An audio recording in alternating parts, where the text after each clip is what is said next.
बिस्मिल्लाहिर्रहमानिर्रहीम। Welcome back to my YouTube channel. So dear friends, आज की इस वीडियो के अंदर हम एक्सेल के कुछ स्पेशल फार्मूलाज देखेंगे जो हम अपने सेल रेफरेंस के अकॉर्डिंग कैलकुलेट करते हैं। सारे फार्मूलाज को हम अपने सेल रेफरेंस के अकॉर्डिंग कैलकुलेट करते हैं।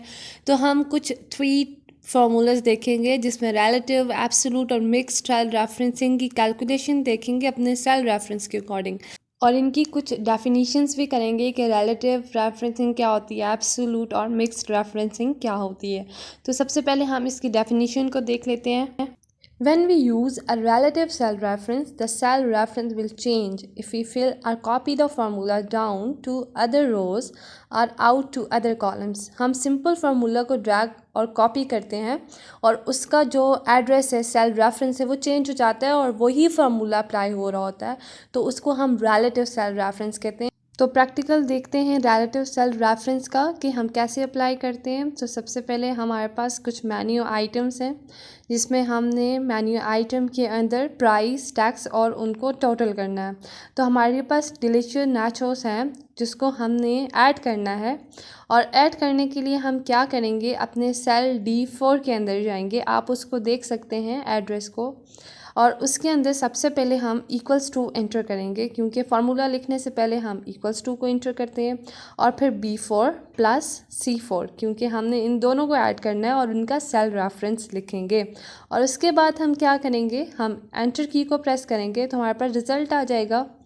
अब ये है हमारा सेल B4 और C4 का एड्रेस का रिज़ल्ट।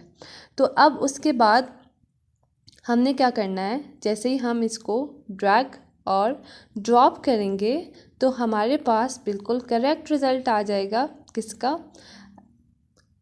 B5 और C5 का, और उसके बाद B6 और C6 का। तो ये है हमारे पास, आपके पास कौन सा फार्मूला आ जाता है, इसको हम कहते हैं रिलेटिव रेफरेंसिंग। उसके बाद नेक्स्ट आपके पास आ जाता है एब्सोल्यूट रेफरेंसिंग। उसकी डेफिनेशन देख लेते हैं। An absolute cell reference is used when we do not want the cell reference to change। Reference मैं आपको प्रैक्टिकल के साथ बताती हूँ। अब आप लोगों ने देखा कि हमने रिलेटिव सेल रेफरेंस के अंदर अपने फार्मूलास को कॉपी किया था अपने सेल C5 और C6 के अंदर, और इसी तरह B5 और B6 के अंदर। अब मैंने एब्सोल्यूट सेल रेफरेंस फाइंड करना है। उसके लिए मैं सबसे पहले यहाँ पे टैक्स रेट लिख रही हूँ कि मैंने एक टैक्स रेट के साथ हमने फाइंड करना है B5, B6, C5, C6, और मेरा जो टैक्स रेट है 0.075 जो कि इक्वल होगा 7.5 के। इससे मैं इसकी कैलकुलेशन अलग से बताऊंगी। अभी हम टैक्स रेट को फाइंड कर रहे हैं एब्सोल्यूट रेफरेंस के अकॉर्डिंग। तो मैं यहाँ से इनको देख रही हूँ। आपके पास जो टैक्स रेट आया था वो पहला आपके पास पहले टैक्स से आया था। अब मैं 7.50 से कर देखूँगी कि मेरे पास कितना टैक्स आता है। सारी वैल्यू के साथ 7.50 के साथ ही करेंगे, equals to B4 multiply by B1। अब B1 7.50 है और उसका एड्रेस B1 है, तो मैं क्या करूँगी, इंटर की को जैसे ही प्रेस करूँगी तो मेरे पास 0.67 आ गया 7.50 के अकॉर्डिंग।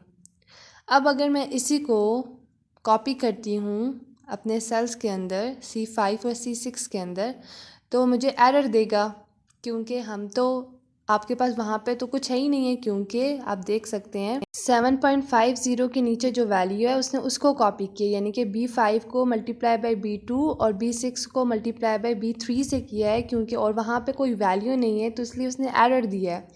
तो एब्सोल्यूट रेफरेंसिंग ये कहता है कि आपके पास रेफरेंस चेंज ना हो टैक्स रेट का, उसके लिए हम शॉर्टकट की प्रेस करते हैं F4, और उसके बाद B1 का जो एड्रेस है उसके दोनों तरफ डॉलर साइन आ जाएगा और ये रेफरेंस रिज़र्व हो जाएगा, वो चेंज नहीं होगा। अब अपनी सारी कैलकुलेशन इसी एड्रेस के साथ करोगे। अब आप क्या करोगे, अगर मैं इसको ड्रैग ड्रॉप भी करती हूँ तो मेरे पास वो चेंज नहीं होगा।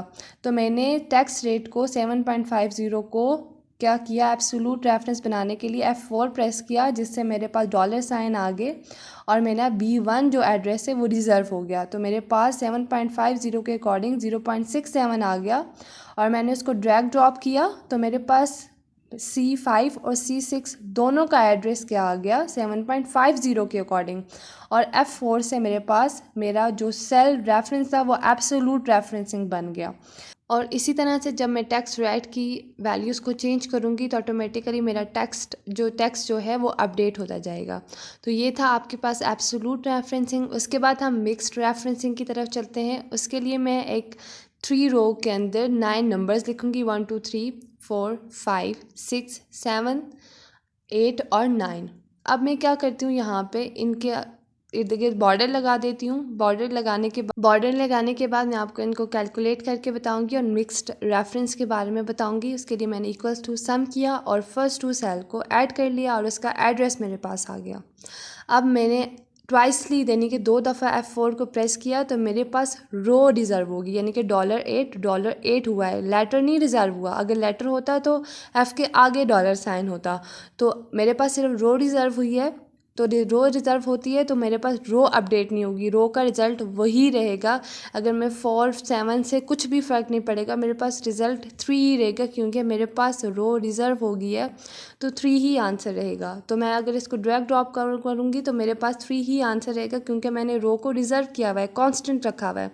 तो आपके पास कांस्टेंट जो चीज़ रखनी होती है उसके लिए मैंने ट्वाइसली यानी कि 2 दफ़ा F4 को प्रेस किया तो मेरे पास क्या होगी, रो रिज़र्व होगी। और मैं सिंगल F4 प्रेस करूँगी तो लेटर रिज़र्व होगा। तो अगर मैंने लेफ़्ट साइड पे मैंने अपने माउस के कर्सर को ड्रैग किया है तो मेरे पास अपडेट हो गया है, 5 रिज़ल्ट आ गया है।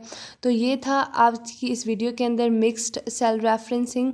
सो आई होप आपको एब्सोल्यूट, मिक्स्ड और रिलेटिव सेल रेफरेंसिंग समझ आई है। सो डियर फ्रेंड्स, दुआ में याद रखिएगा और प्लीज़ लाइक, सब्सक्राइब और शेयर कर दें। Take care.